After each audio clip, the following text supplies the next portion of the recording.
Good day, everyone. I hope that everyone or everybody is in good shape, healthy, and stress-free as we are conducting our district mancom for this month. The topic assigned to me was the Department of Education Manual of Style, which is based from DepED Order Number 30, Series 2019. So what is DEMOS, or the DepEd Manual of Style?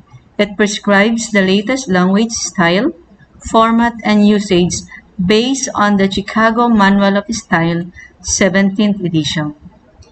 It integrates DepEd House Style, which includes common usage within the department or the unified DepEd identity. Why?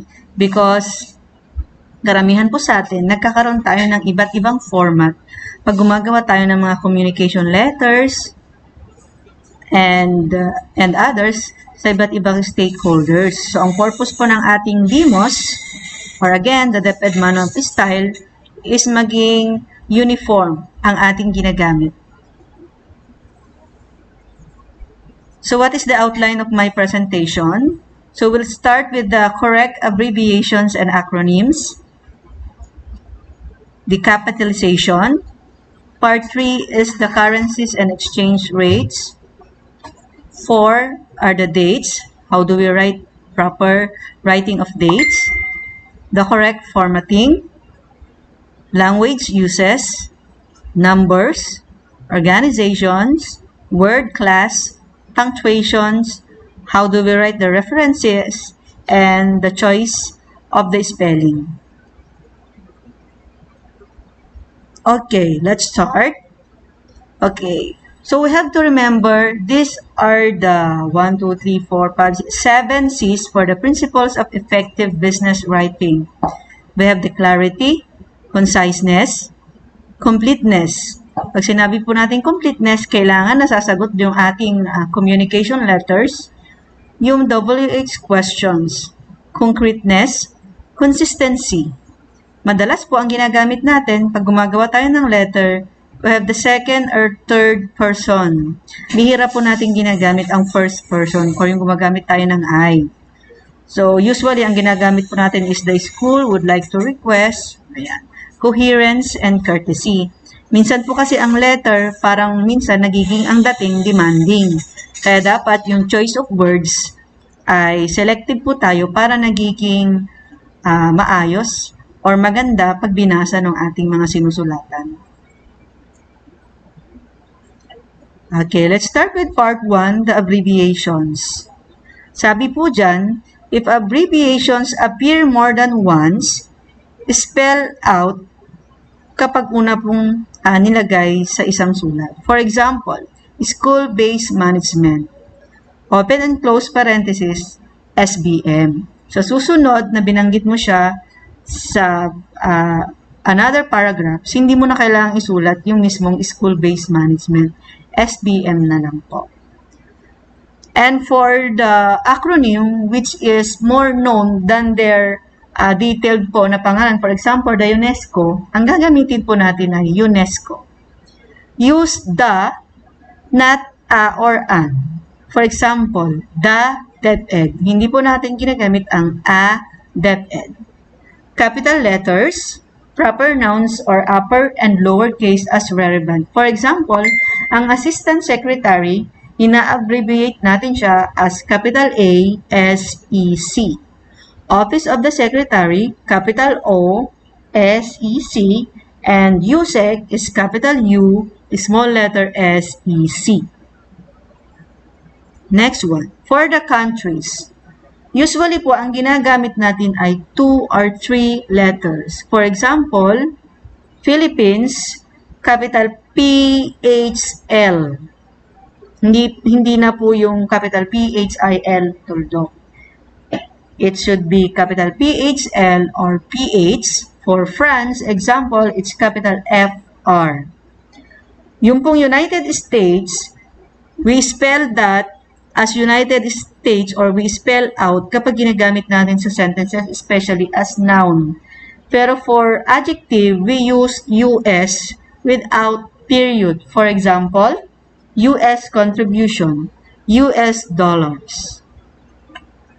For educational degrees, use the abbreviated form of degree after a person's name without period.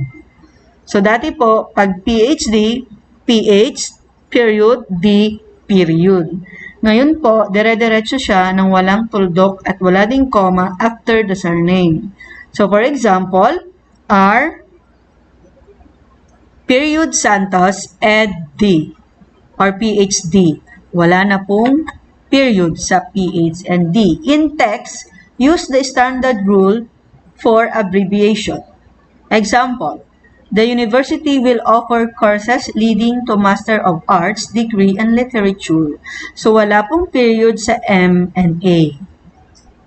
Next, for footnotes. Ang footnote po ay ang mga nakikita nating maliliit na font na nandun sa baba na nagbibigay ng extra details dun sa nasa mismong document.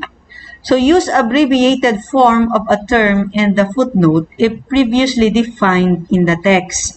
So, the same ang rule. Kapag nasabi mo na or hindi mo pa nasabi, i-spell out mo muna. Pag pangalawang minention mo na, acronym na lang or abbreviation.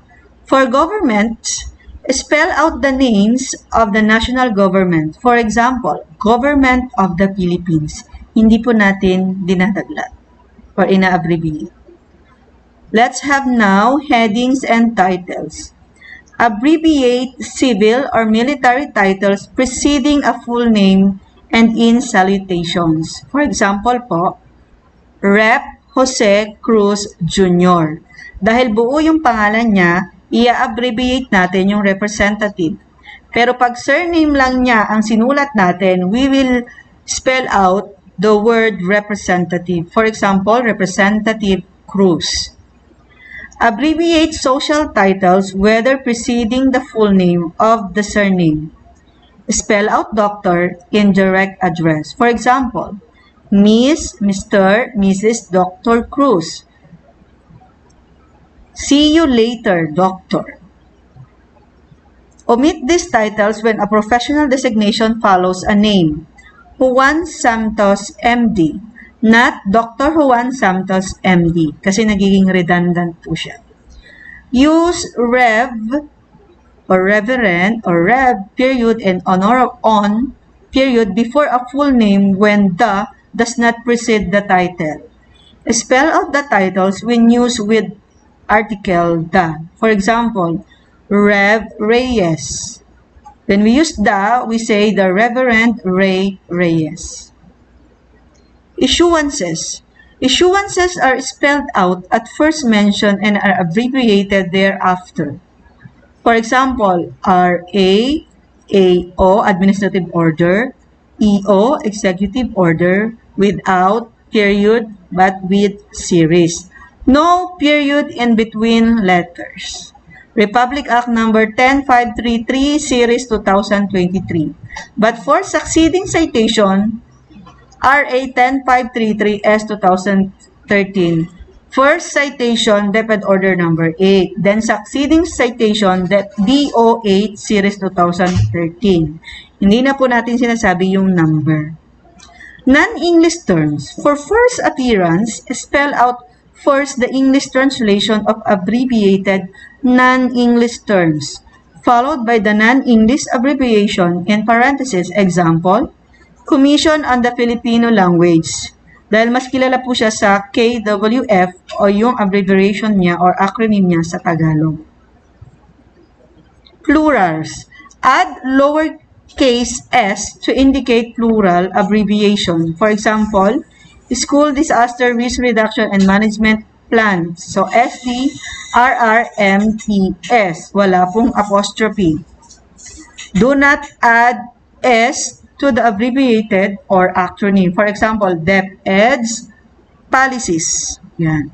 Do not add S. Punctuation. Omit the period when abbreviating educational degrees. Nasabi na po kanina. At the same time, abbreviation of countries, government, ministries, and agencies. Wala din pong period. The same with institutions and organizations. For example, PhD, MA, USA, DepED, NEDA. Hindi po nilalagyan ng tuldok sa pagitan ng mga letters. Paano naman po sinusulat ang tables? Sabi po dyan, you list alphabetically. For example po dito sa samples, mga country. So, nauna po ang F sa France, Indonesia, Philippines, USA. Naka-left aligned po siya. Pero yung second column and onward, naka-right indent naman siya or right align. Yan. And then yung mga abbreviated, nandun po sa baba. For example, FRA stands for France. Capitalization.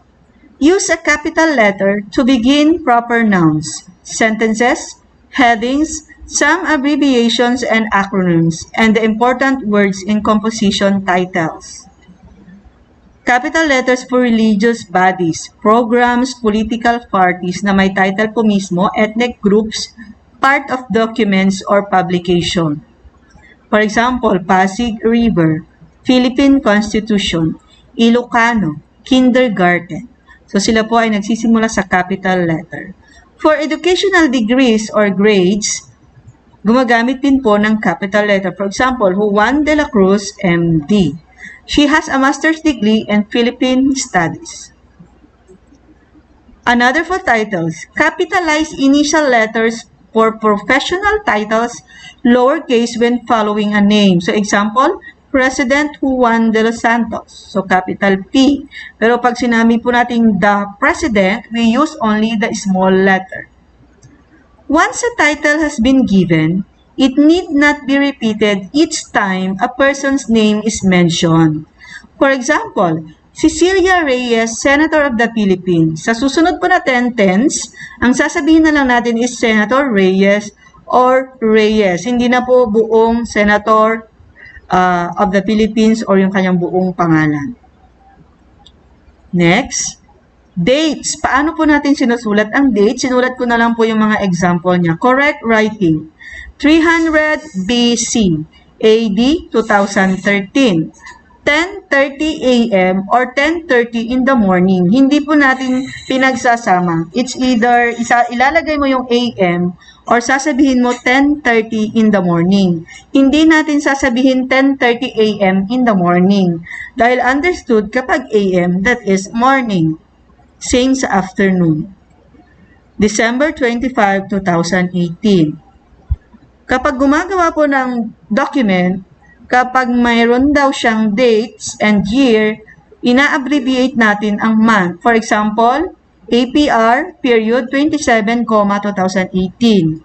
Pero kung month lang ang sinasabi natin, i-spell out natin yung mismong month. Sa peso, hindi na rin po ginagamit ang PHP. Ang ginagamit na lang po natin ngayon ay P500.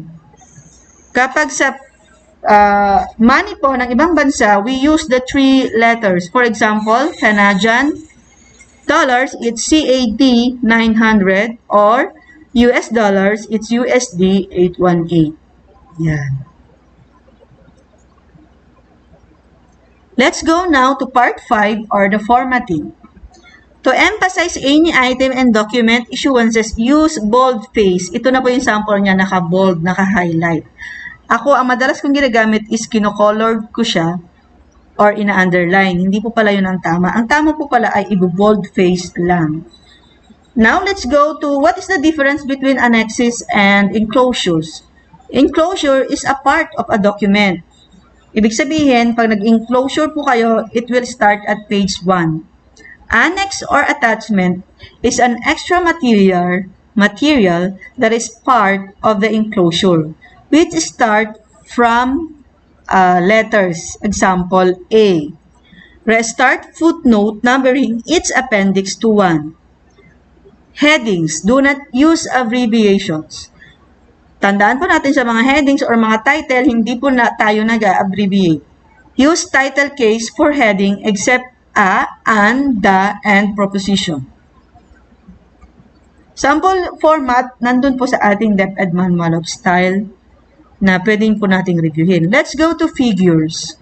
Paano ba natin ninanumberan ang figure? Gagamit po tayo ng Arabic numerals. For example, figure 1. Sabi po sa ating guidelines, avoid using color on figures. We may use black or white, pero wag daw pong colored ang ating mga figures. Place in a box with title. Provide list of abbreviations at the bottom. Same po ng rule. Basta kung may abbreviation sa ating mga tables or figures, nilalagay po natin sa baba. Use superscript lowercase letters for footnote indicators. Provide a source for every figure. List the sources in alphabetical order. Okay, let's go to list. Paano ba tayo nagsusulat in a document or in a write-up ng list? Pwede po tayong gumamit ng comma, semicolon, or period to separate items, which is usually naka-vertical list with full sentence. For example, the program will introduce A set of new variables, comma, B, new policies, comma, and C, a final recommendation. Tingnan nyo po yung comma is nilalagay before the word end. At nilalagay po yung end bago yung last na list. List countries, provinces, cities, and organizations in alphabetical order unless there is a reason. Avoid using respectively, latter, former, or namely kasi uubligihin nyo pa daw yung reader na titignan niya kung ano yung former na yun na sinabi. So, diretso na lang kung sabihin ko ano yung gusto nyong sabihin. Page number. Format, lowercase, Roman 1, 2 for preliminary pages. For example, sa table of contents, ginagamitin po natin ng small letters na I, dalawang I. Kapag yung mismong main document na po, for example, sa research, sa introduction, sisimulan na po natin siya ng Arabic numerals 1. Placement. Page numbers at the bottom of page, write a line for odd numbers. Ngayon ko lang din po natutunan to. Kapag odd numbers pala yung total ng pages mo, write a line. Pero pag even, kunyari nagtatapos yung document mo ng 20, ibig sabihin, ilalagay mo yung page number sa left. Cite all tables in the text. Place all table near the end of paragraph. Provide a short table title after the title number or and center. Pag naglalagay po tayo ng any table, for example, sa accomplishment report, naglalagay po lagi ng title and number. Indicate the unit of measurement below the table. Use regular font on titles. Large table in appendixes. Kapag yung table ay hindi kasya sa isang bond paper, ilalagay na lang daw po siya sa appendixes. All explanatory below the table. Able to stand alone. So, ang explanation sa table ay dapat nilalagay after the table, below the table. Okay, so may sample na rin po doon sa ating manual. Rounding. So, basic rule, round off numbers to 2 decimal places only. Consistent in using complete sentence or sentence fragments in tables. Let's go now to part 6, language use. So, lagi naman na po sinasabi sa ating gender and development, we use gender-neutral languages. Eliminate language that could affect sensibilities in terms of religion or race. Write non-English terms in italics and provide their English translation in parentheses after the word or in a footnote at first appearance. Italicize the non-English term throughout the document. For example, ceteris paribus, which means all things being equal. Do not italicize local proper nouns. For example, the names of agencies. So, ang ina-italize lang po ay yung mga non-English words. Let's go now to part 7, numbers. What is the rule in writing numbers? Spell out the numbers from 1 to 9. Kapag 1 to 9, sasabihin nyo mismo yung spelling. 11 pupils from Taguig. Spell out number used as the first word of a sentence or sa first word siya ginamit sa sentence. Ganun din sa first to ninth. Spelled out din siya. Kapag 10 onwards now, you will use 10 figure ang nilalagay sa sentence. For example, this one, 21st century. So, dahil more than 10 na siya, yung 2 at saka 1, sinusulat siya as figure.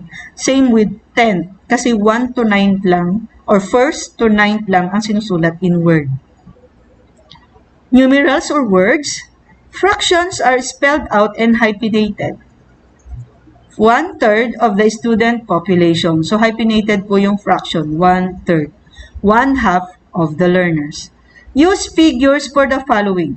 So, figures din po ang ginagamit sa age, yung ating edad, grade or year level, series of numbers, statistical data, money, hours, time, and year. Roman numerals to indicate regions 1 to 12. Avoid following the word for a number with a figure in parentheses. So, hindi daw po natin ginagamit yung 8, tapos i-open and close parentheses pa natin yung figure na 8. Let's now go to negative numbers. For negative numbers, use an N dash to signify negative numbers in text. In text, write out all negative numbers as numerals, preceded by an N dash. Very large numbers, for example, millions or more, should be expressed in the form of numerical or spelled out word, especially when they are fractional. Example, 25.6 million or 5 trillion. Paano naman ang percent? Pag press releases or speeches, we spelled out percent. Pero pag sa mga infographics or table, we use the symbol like this one. For decimal, we use period, not comma, 2 decimal places only. For fraction in a text, spell out fractions and hyphenate, parang yung pinakita po kaninang sample. Rounding, same sa rule ng math, numbers, 5 and above, round up, and below 5, round down.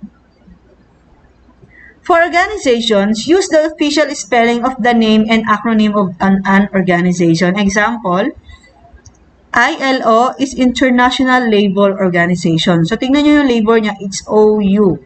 So, gumamit siya ng British English.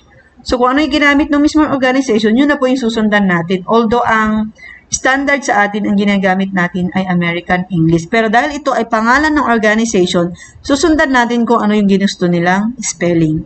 So, UNICEF, United Nations Children's Fund, apostrophe S. Let's go now to word class, articles and nouns. Let's go to articles.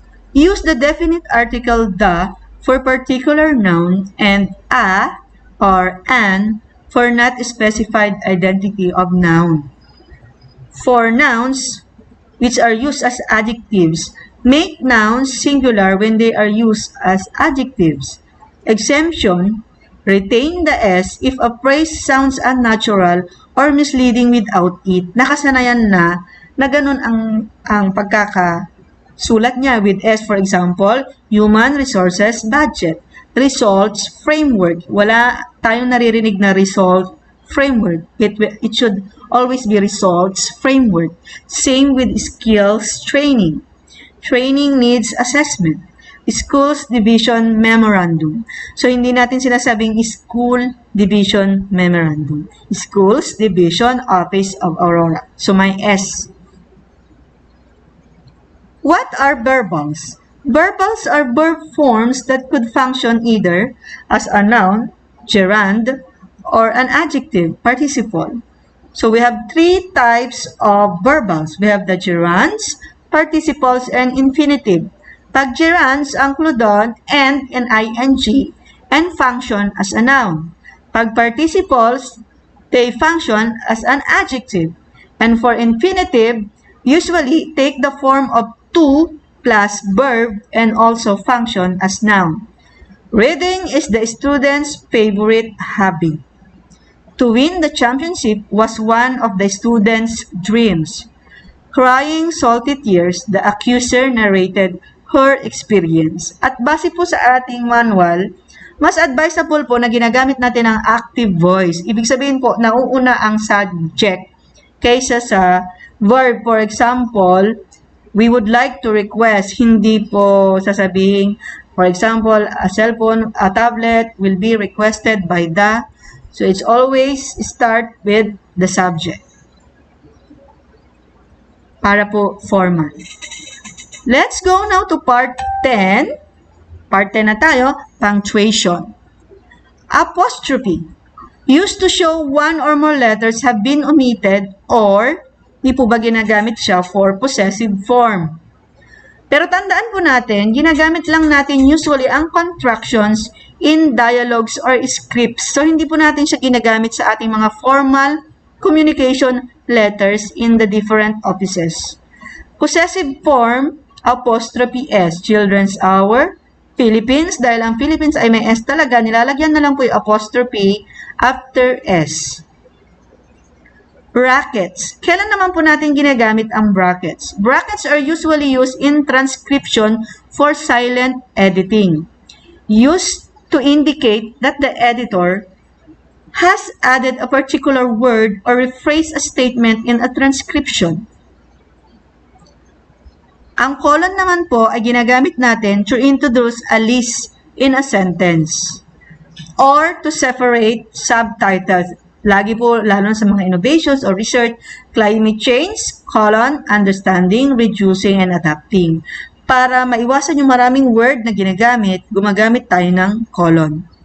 Use a colon after the salutation of a business letter. Alam naman na po natin lahat yan.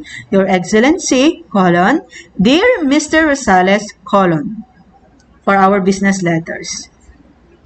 We use also a colon to formally introduce a question or a quotation. For example, in this sentence, the national scientist explained to the Congress, colon, quote, why is it important to protect the environment? Question mark, quotation or quote. Ang mga punctuation po ay nilalagay natin sa loob ng ating mga quotation. References, ginagamitan din po natin ng colon. Let's go now to comma. So, kailan natin ginagamit ang mga comma? A comma indicates division in a sentence. Pwede rin enumerating, separating two clauses, set of phrases and clauses within a sentence, or to separate an independent clause in a sentence. For example, the President hailed the Supreme Court decision, comma, and the senators and congressmen concurred. The teacher sang, comma, and the students danced. The chosen work schedule of the employees shall be their fixed work schedule, comma, which may be changed only after 6 months. Dashes. So, anong pagkakaiba ng N dash at saka M dash? Ngayon ko lang din po ito na-read uli. So, ginagamit po natin ang N dash o yung mas maliit na dash to connect ranges of numbers for dates, times, pages, or references. For example, the school year 2018-2019 will formally open on Monday, June 4, 2018. The relevant paragraphs can be found on page 89 to 90. So, yung kanyang mga dash. So, kailan naman natin ginagamit yung M dash o yung mas mahaba? It may replace comma, parentheses, and colons in parenthetical phrases. They may emphasize a break or an explanatory expression. Do not add spaces. So, hindi na po naglalagay ng space pagkatapos or before ng M dash. For example, the 3 Filipino heroes, M dash, Jose Rizal, Apolinario Mabini, and Andres Bonifacio, M dash, are 3 of the heroes honored in the country. Now, let's go to hyphen. So, we have to consult the Merriam-Webster Online Dictionary for hyphenation, or we use a hyphen in spelled out fractions. Sinabi na po natin kanina, for example, 1/4, 5, and 1-8. Sa ating numbers, 532 hyphen 6789 or 3-B Baker Street. Use a hyphen to connect phrasal adjectives that collectively modify or describe another. Example, poverty thus stricken provinces. Use a hyphen to join two or more words that form a single thought adjective. Example, self-confident. So, two words in a single thought. Nilalagyan po natin ng hyphen. Use a hyphen to form new words beginning with the prefixes. Example, self-explanatory. Full. Ang prefix po niya ay full. So, full-time teacher, merong hyphen. Teacher, participant. Use a hyphen to join a number and a unit of measure to form an adjectival phrase. Example, 2-kilometer, fun run, 15-year-old student, or 70-year-old retiree. Hindi natin sinasabing 70 years old retiree. We use dash or hyphen 70-year-old retiree. Okay, 10-year-old, 10-year-old kid. So, hindi po natin ginagamit yung, for example, I have a 10-year-old kid. Hindi natin sinasabing, I have a 10 years old kid. Okay, another for hyphen, we use to hyphenate adjectival phrases. Example, spell dash out syllables. Evidence dash based policy. Do not hyphenate email. So, ang email po ay hindi nilalagyan ng dash or hyphen. Do not hyphenate adverbial adjectives ending in ly. So, hindi na natin nilalagyan kapag ly ang dulo. For example, newly appointed director. Newly designated officer in charge. Let's go now to parentheses. Use square brackets for parenthetical elements within the parentheses. For example, ibig sabihin, meron ka ng kinulong sa parentheses, tapos meron ka pa ulit kukulungin, gagamit ka na ng bracket. Like this one. The situation of the barangay, referring to the local government unit, bracket LGU, was improving in terms of infrastructure. Now, let's go to period. Alam naman natin ang usually ginagamit ang period. Ang gusto ko lang i-emphasize dito ay, ang period ay nilalagay natin before the quotation marks. Hindi po after ng quotation mark. Okay. Siyempre, sa abbreviation, nilalagyan natin ng period. Tandaan natin, ang mga acronym hindi nilalagyan ng period. Ulitin ko po, ang mga acronym, we do not place periods on acronym. For example, ACCD, SBM. But we also use period dun sa mga initials ng mga tao. Question mark, of course, dalawa lang ang pinagagamitan ng question. For a sentence na tayo ay nagtatanong pero hindi natin gagamitin ang question mark dun sa sinasabi lang natin. For example, the teacher asked how many students were absent. So, ikinikwento lang natin na nagtatanong yung guro. So, hindi tayo gagamit ng question mark. Quotation marks. Punctuation marks after quoted text should be placed within the quotation marks. Nasabi po natin. Commas that are followed by attributive statements should be placed inside the quotation marks as well. So, ganun din po. Pero ang colon and semicolon, yun po ang ginagamit outside the quotation marks. Let's have the example.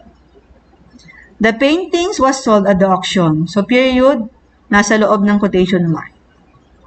The data were gathered from the publications, the demographics of Metro Manila, quotation mark, semicolon. So, kapag semicolon po at nag-separate tayo ng mga sentences, yun, gagamitin natin siya after the quotation mark.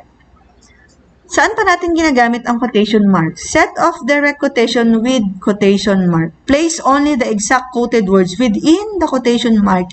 Hindi na natin kino-quotation mark yung hindi naman talaga sinabi. For example, this one, the report cited the occurrence as statistically insignificant.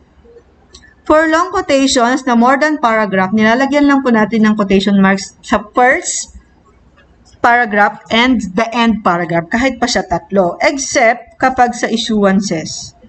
Hindi tayo naglalagay ng quotation. Place a punctuation inside the closing quotation mark.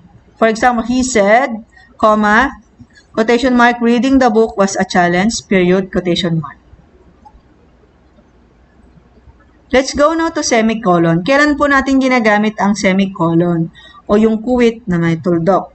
When the items in a series are complex or involve internal punctuation, separate them with a semicolon. Let's have the example.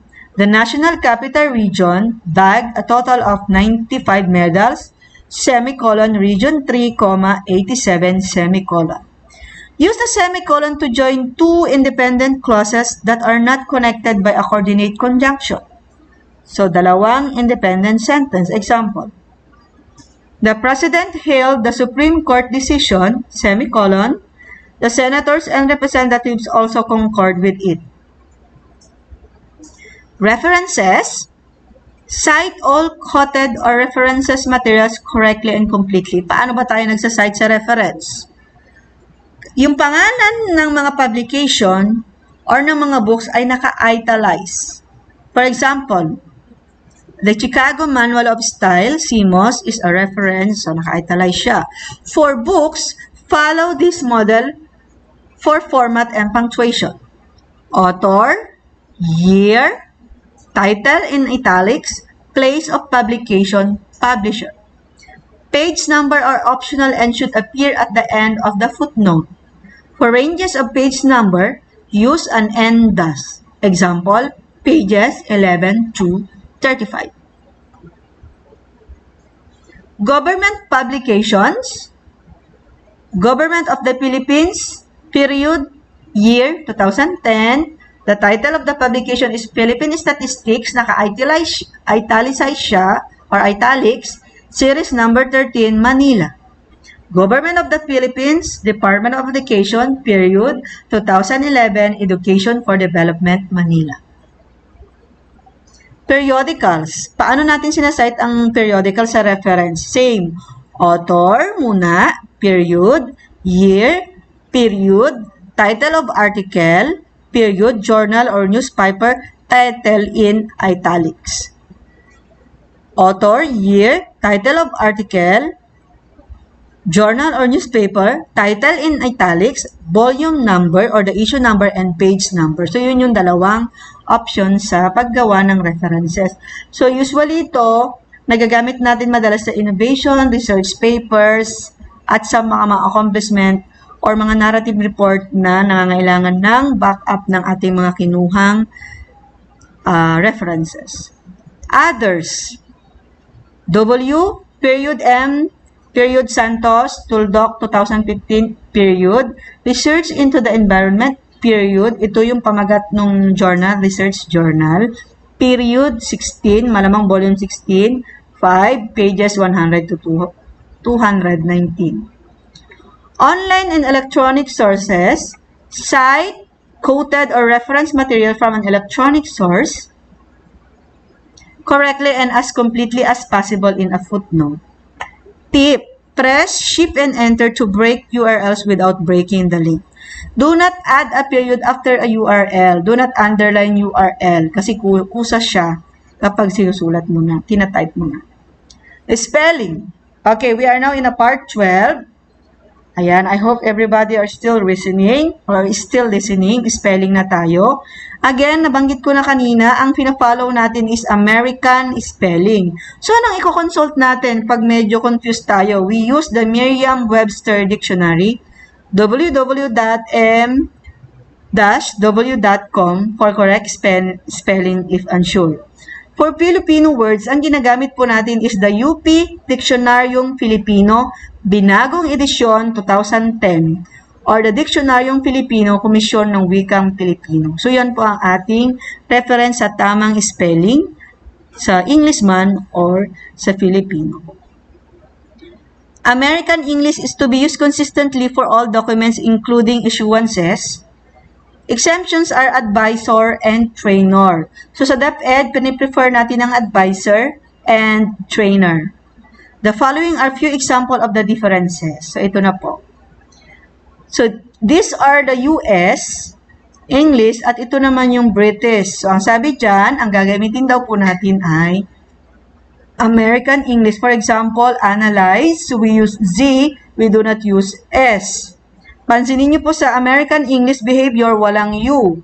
Sa British, nilalagyan nila ng OU. For example, color. Ang color ng British ay COLOUR. So, ang ginagamit natin yung American English or yung walang U. Avoid, prefer. Ito daw po i-avoid natin. Ito yung ating i-prefer. So, adult learners, walang dash. Anti-bullying, may dash. Attendance in. Hindi daw po attendance to. Audiovisual, walang dash.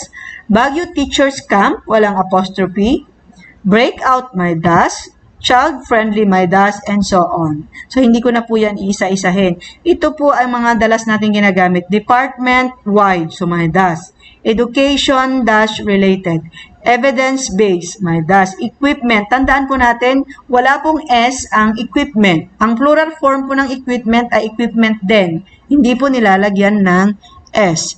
Extracurricular, walang dash. Face-to-face, madalas natin ginagamit dahil sa modular distance learning, walang dash. Follow-up, walang dash. Full-time teacher, walang space dun sa full-time. Proofreader's marks, paano pag may nag-i-edit? So, ito po yung mga sign na ginagamit, pero usually po hindi natin nagagamit. Pero kung madalas ko lang ginagamit dyan yung delete. Yung ito, iyan. So, ito po yung mga dapat alam din natin kapag nagpapa-edit tayo ng mga, for example, research papers. So, yung ating English critic, pwedeng ito po ang kanyang gamitin. Language use. So, another example, gender-neutral language naman po. Avoid, prefer. So, hindi na natin ginagamit ang chairman. Ang ginagamit natin ay chair or chairperson. What else? So, imbis na congressman, ang ginagamit po natin ay member of Congress or representative. Kaya po pala ngayon, hindi na rin natin ginagamit ang policeman. Ang ginagamit po natin ay police officer. Para po siya ay gender-neutral language. Sa businessman, ang ginagamit po natin ay persons engaged in business or business person. So, imbis na man-made, manufactured. Man-hours, person hours. Male nurse, nurse na lang po. So, male man, hindi na rin natin siya, i-avoid na rin daw po natin, ang ginagamit natin ay letter carrier. Sa stewardess, ang ginagamit natin is flight attendant. Dahil nga may lalaki din namang flight attendant. And then, to man, kapag merong i-operate, hindi natin sinasabi yung word na to man the machine, we use to operate the machine. So, imbis na waiter or waitress, we use server. Workman, we use worker. Politically correct language naman po ito. So, these are the following we should avoid and this should be the terms na ginagamit natin. So, for example, hindi na po natin ginagamit yung blind. We use visually impaired. Cripple, invalid, we use person with disability or person with health condition. Hindi rin po natin ginagamit ay siya ay SPED, lalong-lalo na po yun, o siya ay abnormal. O deaf, we use hearing impaired. Disabled, handicap, ang gagamitin po natin is person with disability. Lesbian, gay, bisexual, transgender, ang ginagamit po natin is LGBT. Para po, ano na siya, scope na niya lahat, cover na niya lahat. Retarded, we use person with health condition. So, hindi na po natin ginagamit ang mentally retarded.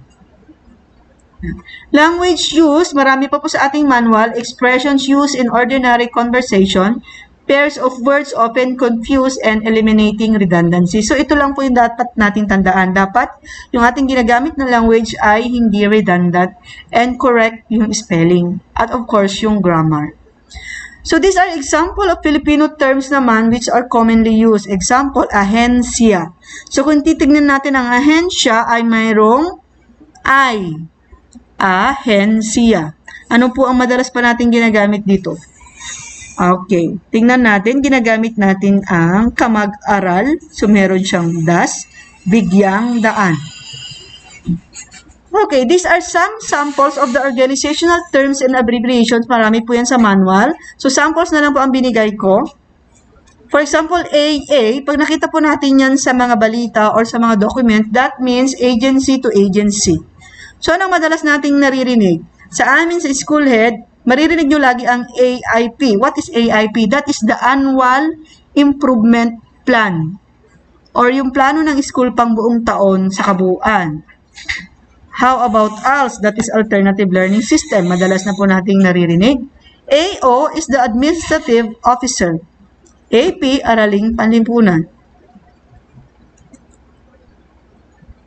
Memorandum, so ito naman po ay more on sa central office, pero tandaan natin pag nag-i-issue din tayo ng school memorandum, kailangan meron siyang 13 na elements. Letterhead, which include the DepEd seal, o kung gagawa po tayo ng school memo, ibig sabihin yung ating school seal, with the agency name in Old English text, date of release or approval, control number, officials, the title of the memorandum, statement of the activity, objective, target participants, contact details of the project proponent, closing statement, signature, tracer, including the initials of the encoder, footer, which includes the address of DepEd, contact numbers, and website. Example po yan. Ito po yung mga elements. So, ito po yung contact numbers sa baba. Okay. So, that ends my topic about the DepEd manual style. So, alam ko po, hindi natin matatandaan lahat yan. Pero, paunti-unti po, pag nakakalimot tayo, mas maganda po kung meron tayong hard copy like this one, para po nare-review natin siya from time to time pag gumagawa tayo ng mga communication letters sa iba't ibang agencies, for example, sa division office, or sa iba't ibang stakeholders. That would be all. Thank you very much and I hope marami po tayong natutunan. Good day and stay safe and healthy. Be happy as always. Good day everyone. Thank you po.